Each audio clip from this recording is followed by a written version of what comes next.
Inter Milan terus mematangkan persiapan jelang leg kedua perempat final Liga Champions melawan Bayern Munchen. Meski Denzel Dumfries masih absen akibat cedera, kabar baik datang dari sektor sayap. Federico Di Marco dan Nikola Zalewski telah kembali berlatih penuh bersama tim. Di Marco sebelumnya memicu kekhawatiran setelah terlihat dengan kantong es di paha kirinya saat melawan Cagliari, namun memastikan melalui media sosial bahwa kondisinya baik-baik saja. Hal serupa juga disampaikan Zalewski yang menyebut hanya mengalami kram ringan. Keduanya tampak mengikuti latihan tanpa kendala di Appiano Gentile, sebagaimana dikonfirmasi lewat dokumentasi resmi klub. Kondisi ini menjadi angin segar bagi Simone Inzaghi yang tengah menyiapkan skuad terbaiknya untuk laga krusial di Eropa.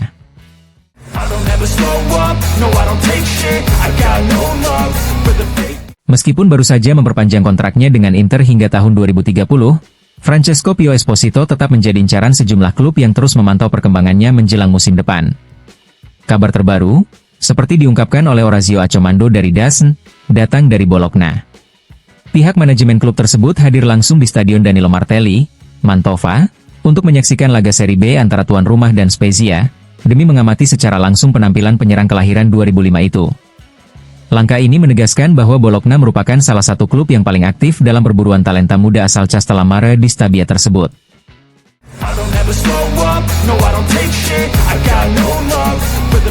Simone Inzaghi kini merasakan hubungan yang lebih kuat dengan Inter Milan daripada sebelumnya, seperti yang ditulis Gazzetta dello Sport. Dengan kemenangan bersejarah di Allianz Arena, Inzaghi telah berhasil meyakinkan penggemar Inter, bahkan yang paling skeptis sekalipun. Sekarang, tugas berat menanti di leg kedua Liga Champions melawan Bayern di Meazza, di mana Inter harus mengatasi rekor buruk melawan tim Jerman tersebut di Milan. Mengenai masa depan Inzaghi, Gazzetta menulis bahwa memperpanjang kontraknya hingga 2026 kini dianggap sebagai formalitas, dengan opsi perpanjangan hingga 2028 dan penyesuaian gaji, mengingat keberhasilan yang terus ia bawa ke klub.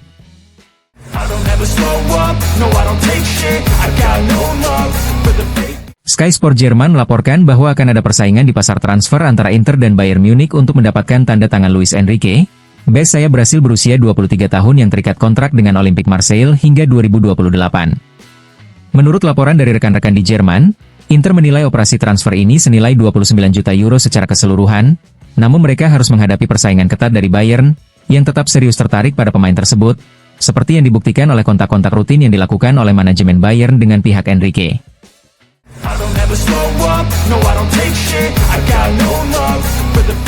Performa Luis Enrique semakin membuat marah pihak Olympique Marsiglia. Penurunan kinerja pemain sayap Brasil ini, ditambah dengan sikapnya di lapangan, menjadikan mantan pemain Botafogo ini tidak disukai oleh rekan-rekannya. Penampilannya melawan Monaco, yang diwarnai dengan kesalahan besar di depan gawang dan posisi yang salah dalam menghadang Breel Embolo yang mencetak gol kedua untuk Monaco, menjadi titik balik yang membuat kesabaran meledak. Menurut harian L'Equipe, salah satu anggota tim Roberto De Zerbi bahkan menyebut kesalahan pemain Brasil tersebut sebagai kesalahan dalam profesionalisme. Penurunan kualitas Luis Enrique ini juga mendapat perhatian dari sejumlah petinggi klub, termasuk De Zerbi sendiri. Setelah pertandingan di Louis II, staf manajemen langsung berbicara dengan pemain tersebut untuk mencoba memberinya motivasi.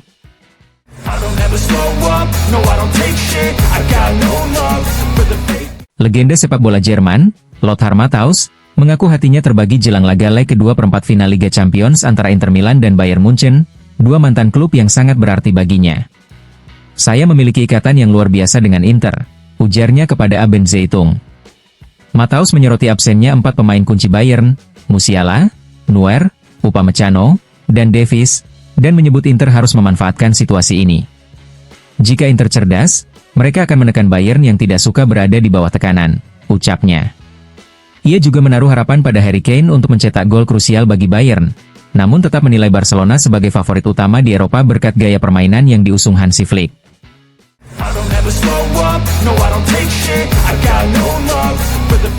Massimo Marianella, jurnalis Sky Sport, yakin bahwa Inter memiliki semua syarat untuk lolos ke semifinal Liga Champions dengan mengalahkan Bayern Munich, yang sudah mereka kalahkan 2-1 di leg pertama di Allianz Arena. Bayern saat ini lebih lemah dibandingkan Inter, terutama karena cedera, tetapi tetap berbahaya, kata Marianella sebagai pendahuluan. Namun, Inter cukup kuat untuk mengatasi kemarahan, keinginan, dan sejarah Bayern. Ini tidak akan mudah, tapi saya rasa tim asuhan Inzaghi bisa melakukannya. Saya pernah mengomentari pertemuan terbaik antara kedua tim, final Madrid pada 22 Mei 2010, dan senang setiap kali penggemar mengingatkan saya tentang itu.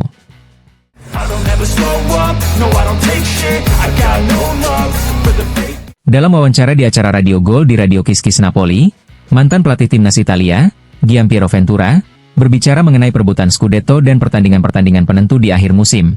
Saat Napoli bermain melawan Monza, Inter akan bertanding di Bologna. Inter memiliki jadwal yang sulit di depan, sementara Napoli akan menghadapi Monza, Lecce, dan Torino, ucap Ventura yang memberikan harapan bagi tim asuhan Conte. Secara teori, Napoli memiliki kesempatan yang tak terulang. Lanjutnya, tetapi lapangan harus membuktikannya, karena saat ini, poin yang hilang melawan Udinese, Como, dan Venezia sangat terasa. Saya sudah lama mengatakan bahwa jika Inter tetap bersaing di Liga Champions, mereka akan membayar harga di Liga Domestik.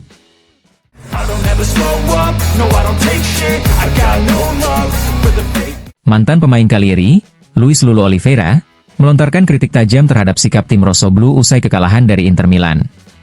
Dalam wawancara dengan Tutto Cagliari, ia menyayangkan kurangnya semangat juang Cagliari menghadapi tim yang sedang memburu treble, meskipun Inter tampil tidak dengan kekuatan penuh. Oliveira juga menyoroti buruknya koordinasi lini belakang, terutama dalam gol kedua Lautaro Martinez, yang menurutnya seharusnya bisa diantisipasi. Menjelang laga melawan Fiorentina di Pasquetta, Oliveira memperingatkan bahwa jika mentalitas yang ditunjukkan di San Siro terulang, Cagliari berpotensi kembali kalah. Namun ia optimistis tim akan memberikan respons yang berbeda di hadapan pendukung sendiri.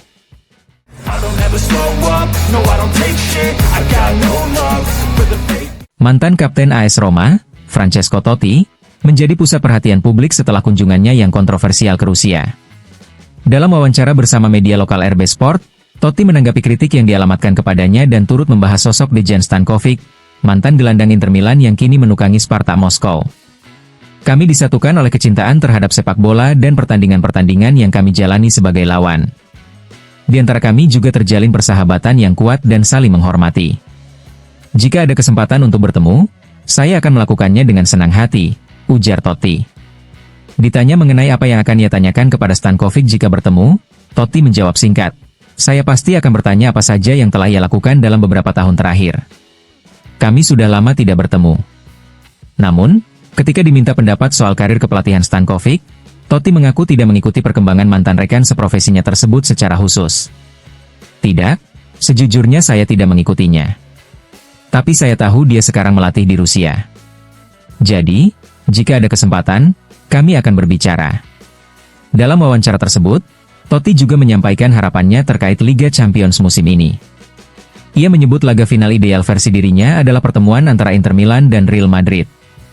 Mengenai Ballon d'Or, ia menilai bahwa pemenangnya akan sangat ditentukan oleh hasil akhir Liga Champions. "Saya berharap bisa melihat final Inter Real Madrid. Soal siapa yang akan meraih Ballon d'Or, saya tidak tahu. Itu akan sangat bergantung pada siapa yang memenangkan Liga Champions," tutupnya.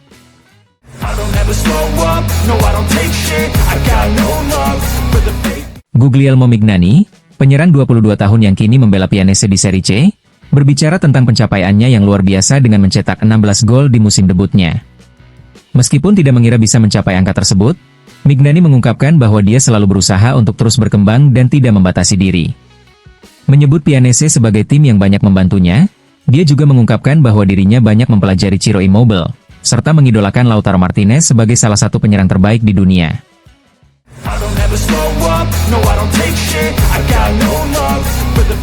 Menjelang laga Inter Bayern, Karl-Heinz Rummenigge, legenda yang pernah membela kedua tim, menyatakan bahwa Bayern membutuhkan keajaiban kecil untuk membalikan keadaan setelah kekalahan di leg pertama. Rummenigge memuji penampilan Inter yang sangat solid, terutama berkat performa impresif Lautaro dan Thuram. Dia juga menyebutkan bahwa Inter telah menjadi tim dominan di Italia dan berkompetisi dengan baik di level internasional.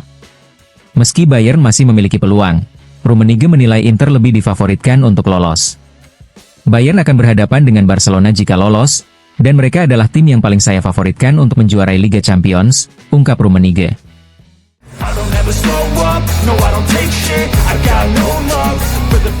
Menjelang leg kedua perempat final Liga Champions antara Inter Milan dan Bayern Munich, Fabio Galante memberikan pandangannya. Ia menilai Lautaro Martinez unggul dalam pertemuan pertama setelah mencetak gol indah, sementara Harry Kane hanya mengenai tiang gawang. Galante juga memuji pengalaman pemain-pemain Inter, yang dinilainya siap secara fisik dan mental setelah kemenangan 2-1 di leg pertama dan 3-1 atas Cagliari. Ia menambahkan, Bayer akan berusaha keras di San Siro. Calhanoglu dan Sané juga bisa menjadi penentu pertandingan selain Lautaro dan Kane.